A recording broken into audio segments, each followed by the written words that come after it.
So in all of this, as you have built this YouTube channel and you're a journalist and you've worked in radio and you also have these documentaries now, what is the philosophy by which you live? The philosophy by which I live. To work towards having purpose. Mm-hmm. Everything you do should have purpose. Mm-hmm. Everything you do should bring you contentment mm-hmm. and occasional happiness. Yeah. I don't chase happiness because that's a losing game. Right. Happiness is a byproduct of everything else that's happening. Absolutely. It comes, it goes, it's mm-hmm. fleeting. But overall, what I want to feel is calm contentment, and what I'm doing has purpose. Absolutely. And the sort of tag along at the end of that is that I'm putting more good into the world than I'm taking out of it. Mm-hmm. So that there'll be a bit of a legacy there when I'm gone, mm-hmm. and that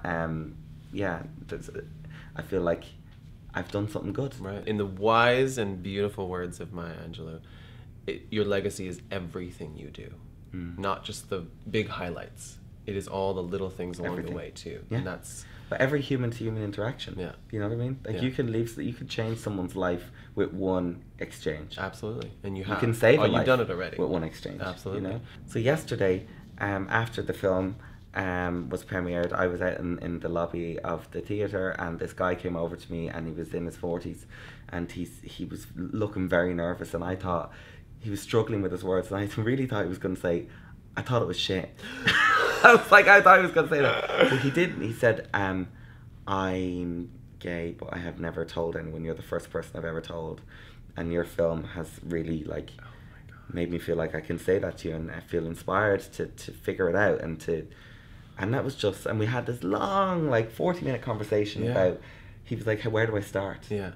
So where do I go from here? It's like a rebirth for this 40-something-year-old man now to try and begin this journey where he's going to now finally, hopefully, be truly, authentically himself. Mm-hmm. And I was like, well, Jesus, if you got that from something that took me a couple of months to make, we need to keep making these things, because that's just one guy in the screening. Think of the millions of people that will see LGBT content online and on TV everywhere, and will be inspired by it. So that brings me to what's coming up next for you, because there are other ways that I know that you're not just making other mediums. Other mediums. There's other ways that speak to people. What is this new exciting project that you're working on? I'm writing a book because I'm a nutcase and I can't write for shit. And it's time to get it on page. It's time to get it on paper. So what's the book about? So the working title is Yeah, You're Gay, Now What? It's a life bible for young gay boys. Love it. This is the piece of writing, the book that I desperately needed when I was younger,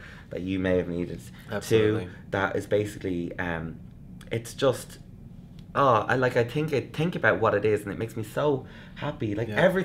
Everything you could need is in there. Everything from dealing with homophobic parents to how to have anal sex safely, how to get consent. Here's what to do when you get an awkward erection. Yep. Here's what to do when you fall in love with that straight boy in your school class and you can't have him. All these things. So I think a book is a very intimate thing, and this is such a personal collection of stories from me and other gay boys around the world. Yeah. I call myself a gay boy still, because there is this little gay boy still inside me, and in you. Yeah. It's super intimate. So I when I write it, I'm picturing this guy under his covers, maybe not out of the closet, just kind of sucking it all in and learning about who he is. Yeah. And that really makes me happy. So amazing. I'm 2/3 of the way through it, and it's been a journey. I do want to know about what it was like for you to come out.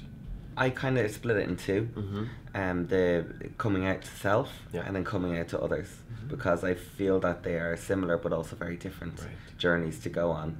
And I think every LGBT person who has to go through that will know what that feels like. And it basically feels like you're trying to find yourself. Yeah. You think you know who you are until you have to ask yourself that question. Yeah. So it was very, very difficult. The memories I have of it are actually not very happy memories. They're very they're full of pain and wondering, am I sick? Am I wrong? Am I disgusting? Is there something here that I have to actively work on to change in order to survive? Because of what people were telling you, or I know, parents or family? It was a societal thing. Yeah. It was a kind of a everything that I was getting fed to me through the years was that gay people are to be laughed at, not laughed with. They are a sideshow. They are occasionally on television, but again, it's just for comic relief. Right. They don't have any depth. They don't have any interest. They don't change the world. They're not as important as straight people. They can be seen as sick. They are people who are attacked. They are people who, you know, your Just prospects are. It's like less. It's just insane. So it's all these layers that you for have a child to be feeling that.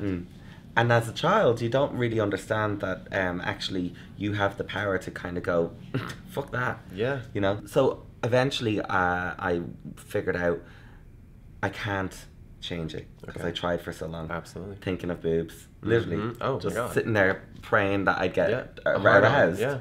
And I wouldn't. Yeah. And when I found out that I couldn't change myself, I forced myself to kind of go, okay, this is it, you're gay, accept it. And then after that, it was kind of, okay, you've accepted it, now you have to like it. Yeah. Because that's like it enough to be able to share it. And to share it with a smile on your face and pride. And, you know, pride isn't just a party, pride is a state of mind, and pride is a way of life, in my opinion. Yeah. Because it goes beyond just that 16-year-old boy there at the parade for the first time. Absolutely. What does the word queer mean to you now? Oh, that's a good one, Justin. God, I hope they're paying you well for this. What does queer mean to me? Queer for me is power. Queer for me is resilience, and it is it's taking back all of those years of feeling lost and ashamed and lonely. So it's a celebratory word for me. Yeah. It's a strong word. You know, it's a word that really gives me confidence. Yeah. Rather than doing what I used to do, which was strip the confidence from me. Queer is this all-encompassing word and identity that I feel doesn't leave anyone out. Yeah. And now you say you identify as this. I mean, as a gay man, I use queer more often Than the gay. word than gay. Right. I still feel like I'm a gay man, but I also feel like queer allows me to be connected to a broader community. Yeah. I do find this though, that when you're talking about your queerness or that's a queer program or whatever, people, straight people get a bit like, ooh. And this is exactly what we're challenging people, is that queer is not just for LGBT. Q, which is actually questioning, and we want to include the allies, which are all of the straight people too, but because we want to challenge them to think that they can identify as more than just straight, just like we can identify as more than just queer. It's a part of who we are, for sure. But queer's original definition was weird and strange. All artists are weird and strange. Scientists are weird and strange. Everybody can identify as weird and strange at some point. Yeah. So any straight person could choose that as part of their identifier if they want to.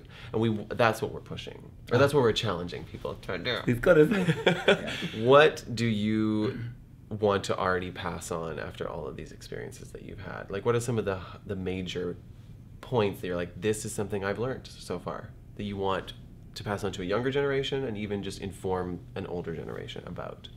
Be kind to yourself. Don't beat yourself up. Don't treat yourself like shit when, you know, you're feeling down or you're feeling anxious. You know, I think when you empower yourself and you are kind to your mind, you can do anything. The possibilities are limitless, and I think it's a thing that I've struggled with in the past, where I've been an asshole to myself. We're the worst on ourselves. Yeah, we are. So and then from there, once you're kind to yourself, then you have the ability to be a great person to other people. Yeah.